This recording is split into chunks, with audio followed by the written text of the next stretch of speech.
ನಮಸ್ತೆ ಸ್ಟೂಡೆಂಟ್ಸ್. ಇವತ್ತು ನನ್ನ ಈ ವಿಡಿಯೋದಲ್ಲಿ ನಾನು ನಿಮಗೆ 2020-24 question paper financial management subject discuss ಮಾಡ್ತಾ ಇದ್ದೀನಿ. ಸೊ ನಾನು ಪ್ರೀವಿಯಸ್ ವಿಡಿಯೋಗಳಲ್ಲಿ ಫಿನಾನ್ಷಿಯಲ್ ಮ್ಯಾನೇಜ್ಮೆಂಟ್ ಕಾನ್ಸೆಪ್ಟ್ ವೈಸ್ ಹಾಕಿದ್ದೀನಿ, ಅದರಲ್ಲೂ ಕೂಡ ನೀವು ನೋಡ್ಕೋಬಹುದು. So question with answer section A, B, C 3 ಕೂಡ ಇದರಲ್ಲಿ ಡಿಸ್ಕಸ್ ಮಾಡಿದ್ದೀನಿ. So what is doubling period? So investment double ಮಾಡುವಂಥದ್ದನ್ನ ಡಬಲಿಂಗ್ ಪಿರಿಯಡ್ ಅಂತ ಕರೀತಾರೆ. Sales are 8 lakh, contribution 6 lakh, calculate variable cost ಅಂತ 2 marks ಅಲ್ಲಿ ಕೇಳಿದ್ದಾರೆ. Sales minus variable cost is contribution. So 8 lakh minus 6 lakh is 2 lakh will be variable cost. What is accept and reject criteria in NPV ಅಂತ ಕೇಳಿದ್ದಾರೆ. So 2 marks ಹಾಕಿದೀನಿ separate ಆಗಿ. NPV positive ಇದ್ರೆ accept ಮಾಡಬೇಕು, negative ಇದ್ರೆ reject ಮಾಡಬೇಕು. 4 factors influencing working capital: nature of business, size of business, production cycle, credit policy. ಇನ್ನ ಕೆಲವೊಂದಿದೆ, ಬರಿಬಹುದು. Mention the techniques to calculate time value of money: compounding technique, discounting technique, annuity method, discount cash flow. What is wealth maximization? Maximizing the market value of shareholders by increasing the value of firm over the time ಅಂತ ಇದೆ. ನನ್ನ ಈ 2 marks ವಿಡಿಯೋಗಳಲ್ಲೂ ಕೂಡ ನಿಮ್ಗೆ ಇದನ್ನ ಮಾಡಿದ್ದೀನಿ, ದಯವಿಟ್ಟು refer ಮಾಡಿ. ಲಾಸ್ಟ್ ಮಿನಿಟ್ ರಿವಿಷನ್ಗೆ ನಿಮ್ಗೆ ಯೂಸ್ ಆಗುತ್ತೆ. What is financial mix? Different sources of finance ನ ಫಿನಾನ್ಷಿಯಲ್ ಮಿಕ್ಸ್ ಅಂತ ಕರಿತೀವಿ. So average investment 20,000, salvage 15%, additional working capital 2,000. Calculate average investment. Average investment ಅನ್ನೋದು ARR ಫಾರ್ಮುಲಾದಲ್ಲಿ ಬರುತ್ತೆ. Average investment is equal to initial investment minus scrap value divided by 2. Additional working capital ಕೊಟ್ಟಿತ್ತು ಅಂದ್ರೆ add additional working capital plus scrap value ಅಂದ್ರೆ 20,000 minus 3,000 divided by 2. Bracket ಅಲ್ಲಿ 2,000 plus 3,000 ಮಾಡ್ತು ಅಂದ್ರೆ average investment 13,500. Section B ಅಲ್ಲಿ calculate the different methods of investment evaluation, pay back period, ಅದ್ರ ಬಗ್ಗೆನೂ ಕೂಡ ಮೆರಿಟ್ ಡಿಮೆರಿಟ್ ಒಂದೊಂದೇ ಲೈನ್ ಅಲ್ಲಿ ಎಕ್ಸ್ಪ್ಲೈನ್ ಮಾಡಿದ್ದೀನಿ. ಆ ARR accounting rate of return, NPV net present value, internal rate of return, profitability index, ಇಷ್ಟನ್ನು ಕೂಡ ಸೆಕ್ಷನ್ ಬಿ ಅಲ್ಲಿ ಫಸ್ಟ್ ನೀವು ಥಿಯರಿಗಿಂತ ಪ್ರಾಕ್ಟಿಕಲ್ ಅಟೆಂಡ್ ಮಾಡ್ಲಿಕ್ಕೆ ಟ್ರೈ ಮಾಡಿ. ಜೊತೆಲಿ ಅದು ಪ್ರಾಕ್ಟಿಕಲ್ ಗೊತ್ತಾಗ್ಲಿಲ್ಲ ಅನ್ನೋ ಸಮಯದಲ್ಲಿ ಥಿಯರಿ ಓದ್ಕೊಳ್ಳಿ. ಸೊ ಎಷ್ಟೊಂದು ಕ್ವೆಶನ್ ಪೇಪರ್ ಅಲ್ಲಿ ರಿಪೀಟ್ ಆಗಿದೆ. ಸೋರ್ಸಸ್ ಆಫ್ ವರ್ಕಿಂಗ್ ಕ್ಯಾಪಿಟಲ್ ಅಂತೂ ಪ್ರತಿ ಕ್ವೆಶನ್ ಪೇಪರ್ ಅಲ್ಲೂ ಕೇಳ್ತಾರೆ. Long term, short term, long term ಯಾವ್ದು, ಶಾರ್ಟ್ ಟರ್ಮ್ ಯಾವ್ದು ಅಂತ ಮೆನ್ಷನ್ ಆಗಿದೆ. ಅದಾದ್ಮೇಲೆ mister Ravindra deposit 10,000 at the beginning of each year for 4 years at 12.5% per annum interest. What is the future value? ಇದು ಸಿಂಗಲ್ ಕ್ಯಾಶ್ ಫ್ಲೋ ಕೊಟ್ಟಿತ್ತು ಅಂತಂದ್ರೆ ಈ formula ಅಂದ್ರೆ ಎರಡೂ ಮಾಡಿದೀನಿ. ನಾವು multiple cash flow each year ಅಂತಾನೆ ಒಂದೊಂದು ವರ್ಷಕ್ಕೂ 10,000 ತಗೊಂಡ್ರು ಮಾಡ್ಬೋದು. ಇಲ್ಲ ಒಂದೇ ಸಿಂಗಲ್ ಕ್ಯಾಶ್ ಫ್ಲೋ ಕೊಟ್ಟಿದ್ದಾರೆ ಅಂತಂದ್ರೆ ಈ ಫಾರ್ಮುಲಾನ ಯೂಸ್ ಮಾಡಿ ಮಾಡಬೇಕಾಗುತ್ತೆ. ಇಲ್ಲಿ ನೀವು ಟು ದಿ ಪವರ್ ಆಫ್ 4 ಮಾಡ್ಬೇಕಂತಂದ್ರೆ ಇಂಟು 4 ಅಲ್ಲ ಮಾಡೋದು, 1.125 ಇಂಟು 1.125 ಇಂಟು 4 ಟೈಮ್ಸ್ ನ ನೀವು ಮಲ್ಟಿಪ್ಲೈ ಮಾಡಬೇಕು. ಸೊ ಇಲ್ಲೂ ಕೂಡ ಅಷ್ಟೇ, ಸ್ವಲ್ಪ ಈ ಕ್ವೆಶನ್ಗೆ ಆನ್ಸರ್ನ ನೋಡ್ಕೊಳ್ಳಿ. ನಿಮ್ಗೆ ಕನ್ಫ್ಯೂಷನ್ ಬೇಡ, ಎರಡು ಮೆಥಡ್ ಅಲ್ಲಿ ಮಾಡಿದ್ದು ಯಾಕೆ ಕರೆಕ್ಟ್ ಆಗಿರುತ್ತೋ ಅದ್ರಲ್ಲಿ ನಿಮ್ಗೆ ಇದ್ ಮಾಡ್ತಾರೆ, ಆನ್ಸರ್ ಕೊಡ್ತಾರೆ. ಸೊ ಎರಡು ವೇನು ಕೂಡ ನೀವು ಅಸ್ಯೂಮ್ ಮಾಡಿ ಮಾಡಬಹುದು. F is always more than present value. Present value ಕಡಿಮೆ ಇರುತ್ತೆ, ಯಾಕಂದ್ರೆ ಫ್ಯೂಚರ್ ಅಲ್ಲಿ ಜಾಸ್ತಿ ಆಗುತ್ತೆ. ಫ್ಯೂಚರ್ ಅಲ್ಲಿ ಜಾಸ್ತಿ ಆಗೋ ತನಕ ನಾವು ವೆಯ್ಟ್ ಮಾಡಿರ್ತೀವಲ್ವಾ. ಸೇ ಫಾರ್ ಎಕ್ಸಾಂಪಲ್ ಇವತ್ತು 1 ಲಕ್ಷ ಕೊಟ್ಟು ಒಂದು ಸೈಟ್ ತಗೊಂಡಿದ್ವಿ, ಫ್ಯೂಚರ್ ಅಲ್ಲಿ ಒಂದು 5 years ಆದ್ಮೇಲೆ ಅದು 50 lakhs ಆಗುತ್ತೆ. ಅಂದ್ರೆ ನಾವು ಅಷ್ಟು ದಿನ ವೆಯ್ಟ್ ಮಾಡಿದೀವಲ್ಲ, ಅದಕ್ಕೋಸ್ಕರ ಅದ್ರ ವ್ಯಾಲ್ಯೂ ಇನ್ಕ್ರೀಸ್ ಆಗುತ್ತೆ. ಎರಡೂ ಮೆಥಡ್ ಅಲ್ಲೂ ಮಾಡಬಹುದು. ಸೊ ಫಾರ್ಮುಲಾ ಇದು ಐ ಅಂದ್ರೆ ಇಂಟ್ರೆಸ್ಟ್ ರೇಟ್, ಸ್ವಲ್ಪ ನೋಡ್ಕೊಳ್ಳಿ, ಸರಿನಾ? So calculate 3 types of leverages. Sales ಕೊಟ್ಟಿದ್ದಾರೆ, ವೇರಿಯಬಲ್ ಕಾಸ್ಟ್ ಕೊಟ್ಟಿದ್ದಾರೆ, ಫಿಕ್ಸ್ಡ್ ಕಾಸ್ಟ್ ಕೊಟ್ಟಿದ್ದಾರೆ, ಟ್ಯಾಕ್ಸ್ ರೇಟು, ಡಿಬೆಂಚರ್ಸ್ ಕೊಟ್ಟಿದ್ದಾರೆ. So first sales minus variable cost ಮಾಡ್ತಾರೆ ಕಾಂಟ್ರಿಬ್ಯೂಷನ್ ಫಿಕ್ಸ್ಡ್ ಕಾಸ್ಟ್ ನ ಲೆಸ್ ಮಾಡ್ತಿದ್ರೆ EBIT. ಇಂಟ್ರೆಸ್ಟ್ ಆನ್ ಡಿಬೆಂಚರ್ 50,000 15% ಮಾಡಬೇಕು, EBT ಸಿಗುತ್ತೆ. ಫಾರ್ಮುಲಾ ಏನು? FL is equal to EBIT divided by EBT. OL is equal to contribution divided by EBIT. Combined leverage is equal to FL into OL. So ಇದನ್ನ ಮಾಡಬಹುದು ನೀವು ಕೂಡ. What are the advantages of adequate working capital? So solvency of business, goodwill, easy ಒಂದೇ line ಅಲ್ಲೂ ಕೂಡ ನೀವು answer ಮಾಡಿ. Easy obtaining loans, cash discount, regular payment of salary, wages and other day-to-day commitments, exploitation of favorable market condition, regular supply of raw material, quick and regular return on investment, attract investors towards the company, ability to face crisis. ಇಷ್ಟು ಕೂಡ ಇದೆ ನಿಮ್ಗೆ. So ಇದರಲ್ಲಿ section ಬಿಗೆ ನಾನು ಇಷ್ಟು points ಹಾಕಿದ್ದೀನಿ, ಇಷ್ಟು ಬರೀರಿ ಅಂತಲ್ಲ, ನೋಡ್ಕೊಂಡು ಮಾರ್ಕ್ಸ್ ತಕ್ಕನಾಗಿ ನೀವು ಆನ್ಸರ್ ಮಾಡಬೇಕಾಗುತ್ತೆ. ಸೊ ಇದಾದ್ಮೇಲೆ section C, explain the characteristics of sound financial plan. Principles ಕೇಳಿದ್ರು ಇದೆ ಆನ್ಸರ್ ಬರೀರಿ. Simplicity, realistic, long term, corporate objective, liquidity, optimum use, flexibility, economy, ಇಲ್ಲಿ ಏನಿದೆ ಅದನ್ನೇ ಬರೀರಿ ಅಂತ ಹೇಳ್ತಿಲ್ಲ. ಪಾಯಿಂಟ್ಸ್ ನೋಡ್ಕೊಳ್ಳಿ, ನಿಮ್ ಓನ್ ವರ್ಡ್ ಅಲ್ಲಿ ಎಕ್ಸ್ಪ್ಲೈನ್ ಮಾಡಿ. Balance between owned and borrowed funds, provision for contingencies, long term vision, safety to investors, balance capitalisation. 2 marks ಅಲ್ಲೂ ಕೇಳಿದ್ರು. Explain the sources of working capital, short term ಅಲ್ಲ, ಸೆಕ್ಷನ್ ಬಿ ಅಲ್ಲಿ ಕೇಳಿದ್ರು. ಅದಾದ್ಮೇಲೆ long term sources ಎರಡು ಕೂಡ with explanation ಮಾಡಿದೆ. ಇಲ್ಲಿ ನೆಕ್ಸ್ಟ್ ಕ್ವೆಶನ್, ಇದ್ರಲ್ಲೇ ಸಬ್ ಕ್ವೆಶನ್ ಅಂದ್ರೆ,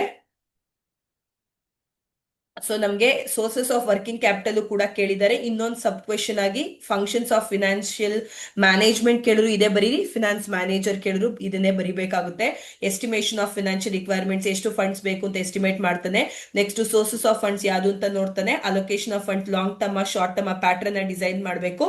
analysis and interpretation or financial analysis ಅಂತ ಕರೀತಾರೆ. Cost volume profit analysis, cost ನ ಕಡಿಮೆ ಮಾಡಬೇಕು, ಪ್ರಾಫಿಟ್ ನ ಜಾಸ್ತಿ ಮಾಡ್ಕೋಬೇಕು. Capital budgeting, so capital budgeting evaluates the investment proposal. Working capital, day to day ಆಪರೇಷನ್ಸ್ಗೆ ಎಷ್ಟು ಕ್ಯಾಪಿಟಲ್ ಬೇಕು ಅನ್ನೋದನ್ನ.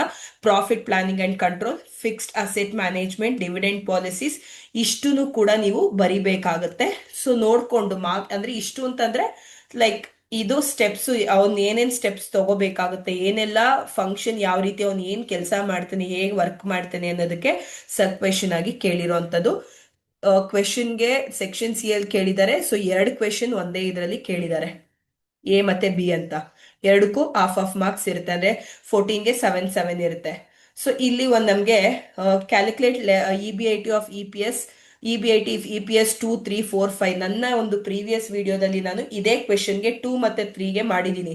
ಸೊ ಇದರಲ್ಲಿ 4 ಮತ್ತೆ 5ಗೆ ಈ ವಿಡಿಯೋದಲ್ಲಿ ಮಾಡ್ತಾ ಇದ್ದೀನಿ. ಅದನ್ನು ಕೂಡ ರೆಫರ್ ಮಾಡಿ, ಇದನ್ನು ಕೂಡ ನೋಡ್ಕೊಳ್ಳಿ. ಫಸ್ಟ್ ನಮಗೆ ಸೇಲ್ಸ್ ಕಂಡಿಡ್ಕೋಬೇಕು. ಸೇಲ್ಸ್ಗೆ total turnover ratio is equal to sales divided by total assets. 5 ಕೊಟ್ಟಿದ್ದಾರೆ. Sales divided by 20 lakh, 20 lakh into 5 ಮಾಡಿದ್ರೆ 1 crore ಸೇಲ್ಸ್.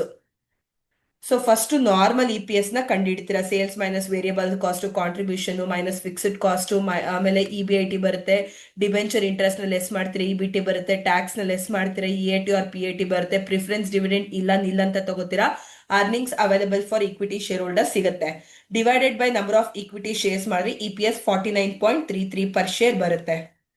ಸೊ ಇದನ್ನ ಬೇಸ್ ಆಗಿ ಇಟ್ಕೊಂಡು ನಾವು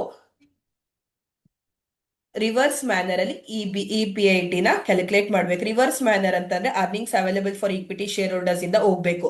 ಸೊ ಇದು ಫಸ್ಟ್ ಒಂದು ಬೇಸ್, ಇದನ್ನ ನಾನು ಮಾರ್ಕ್ ಮಾಡಿದೀನಿ ನೋಡಿ, ಇದು base. So 29,60,000 divided by 49.33 into 4 ಮಾಡಿದ್ರೆ ಇದು ಬರುತ್ತೆ. ಇಂಟು 5 ಮಾಡ್ತು ಅಂತಂದ್ರೆ ಈ ಆನ್ಸರ್ ಬರುತ್ತೆ. ಪ್ರಿಫರೆನ್ಸ್ ಡಿವಿಡೆಂಡ್ ಫಸ್ಟ್ ಒನ್ ಬಂದಿತ್ತು ಅಂದ್ರೆ ಎಲ್ಲದಕ್ಕೂ ಬರುತ್ತೆ, ಫಸ್ಟ್ ಒನ್ ಗಿಲ್ಲ ಎಲ್ಲದೂ ನಿಲ್ಲು. ರಿವರ್ಸ್ ಮ್ಯಾನರ್ ಅಲ್ಲಿ ಹೋಗ್ತಾ ಇದ್ದೀರಾ ಅಂತಂದ್ರೆ ಮೈನಸ್ ಮಾಡೋದೆಲ್ಲ ಪ್ಲಸ್ ಮಾಡಬೇಕು, ಅರ್ಥ ಮಾಡ್ಕೊಳ್ಳಿ. ಸೊ EAT ಆರ್ PAT ಬರುತ್ತೆ. ಟ್ಯಾಕ್ಸ್ 50% ಇದ್ದಾಗ ಇಲ್ಲಿ ಏನಿರುತ್ತೆ ಅದನ್ನೇ ಇಲ್ಲಿ ಬರ್ಕೋತೀರಾ. ಸೊ ನಮ್ಗೆ EBT ಸಿಗುತ್ತೆ. ಅದಾದ್ಮೇಲೆ ಇಂಟ್ರೆಸ್ಟ್ ಆನ್ ಡಿಬೆಂಚರ್ಸ್, ಫಸ್ಟ್ ಒನ್ಗೆ ಎಷ್ಟಿರುತ್ತೋ ನೆಕ್ಸ್ಟ್ ಸೆಕೆಂಡ್ ಒನ್ಗೂ ಕೂಡ ಇಂಟ್ರೆಸ್ಟ್ ಆನ್ ಡಿಬೆಂಚರ್ಸ್ ಮತ್ತೆ ಪ್ರಿಫರೆನ್ಸ್ ಡಿವಿಡೆಂಡ್ ಸೇಮ್ ಇರುತ್ತೆ, ಟ್ಯಾಕ್ಸ್ ಮಾತ್ರ ಚೇಂಜ್ ಆಗುತ್ತೆ. ಸೊ ಫಸ್ಟ್ ಒನ್ಗೆ EBIT 60 lakh ಬಂದಿದೆ, ಇದು ಕರೆಕ್ಟ್ ಆಗಿದೆ ಅಂತಂದ್ರೆ ಈ ಎರಡು ಆನ್ಸರ್ ಕೂಡ ನಿಮ್ಗೆ ಕರೆಕ್ಟ್ ಆಗೇ ಇರುತ್ತೆ. ಸೊ ಇಲ್ಲಿ ನೋಡಿ 60 lakh ಇದೆ EBIT ಫಸ್ಟ್ ಒನ್ಗೆ. ಸೊ ಇಲ್ಲೂ ಕೂಡ 60 lakh. ಫಸ್ಟ್ ಒನ್ ಕರೆಕ್ಟ್ ಇದೆ ಅಂತಾರೆ, ನೆಕ್ಸ್ಟ್ ಟೂನು ಕೂಡ ಕರೆಕ್ಟ್ ಆಗಿರುತ್ತೆ ಸ್ಟೂಡೆಂಟ್ಸ್. ಸೊ ಈ ಕ್ವೆಶನ್ಗೆ ನಾನು ನನ್ನ ಪ್ರೀವಿಯಸ್ ವಿಡಿಯೋದಲ್ಲಿ ನಿಮ್ಗೆ ಫಸ್ಟ್ ನಾನು ಯೂಟ್ಯೂಬ್ ಚಾನಲ್ಗೆ ಹೋಗಿ ಪ್ಲೇ ಲಿಸ್ಟ್ಗೆ ಹೋಗಿ ಅಲ್ಲಿ ಫಿನಾನ್ಷಿಯಲ್ ಮ್ಯಾನೇಜ್ಮೆಂಟ್ ನ ಸೆಲೆಕ್ಟ್ ಮಾಡಿ ಈ ಕ್ವೆಶನ್ ನ ಓಪನ್ ಮಾಡಿ. ಸೊ ನಿಮ್ಗೆ ಲೈಕ್ ಕ್ಲೀನ್ ಆಗಿ ಎಕ್ಸ್ಪ್ಲೈನ್ ಮಾಡಿರೋಂಥದ್ದಿದೆ. 2020-24 ಲಾಸ್ಟ್ ಮಿನಿಟ್ ರಿವಿಷನ್ ನೋಡ್ಕೊಳ್ಳಿಕ್ಕೋಸ್ಕರ ನಾನು ಈ ವಿಡಿಯೋ ಮಾಡ್ತಿರೋಂಥದ್ದು. ಸೊ ಇದಾದ್ಮೇಲೆ Rakshita limited is considering the purchase of machinery. 2 machines are available, each costing 1,50,000. In comparing the profitability of 2 machines, 10% discount rate is to be used. Earning after tax ಅಂತ ಕೊಟ್ಟಿದ್ದಾರೆ.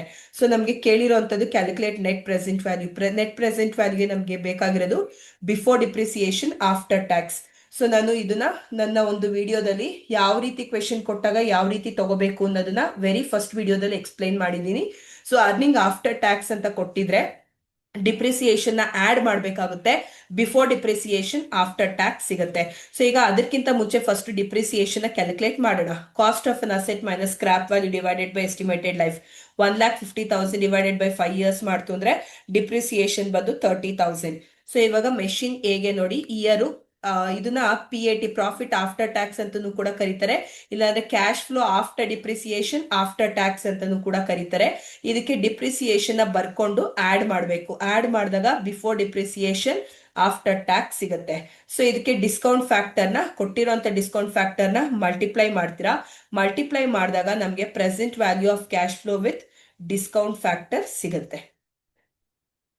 ಯಾವ್ದ್ರಿಂದ ಯಾವ್ದನ್ನ multiply ಮಾಡಬೇಕು ಅಂತಂದ್ರೆ ಈ 75 ಈ ಕಾಲಮ್ ಇಂದ ಈ ಕಾಲಮ್ನೆಲ್ಲ ಮಲ್ಟಿಪ್ಲೈ ಮಾಡಬೇಕು. ಮಲ್ಟಿಪ್ಲೈ ಮಾಡಾದ್ಮೇಲೆ ಇದನ್ನ ಟೋಟಲ್ ಮಾಡಬೇಕು. ಟೋಟಲ್ ಮಾಡಿ 3,09,855 ಬರುತ್ತೆ. ಸೊ ಫಾರ್ಮುಲಾ ಬಂದು net present value is equal to initial present value of cash flow with discount factor minus initial investment ಮಾಡ್ತೀರಾ ಅಂತಂದ್ರೆ ನೆಟ್ ಪ್ರೆಸೆಂಟ್ ವ್ಯಾಲ್ಯೂ ನಿಮಗೆ 1,59,855 ವಿಲ್ ಬಿ ದ ಆನ್ಸರ್.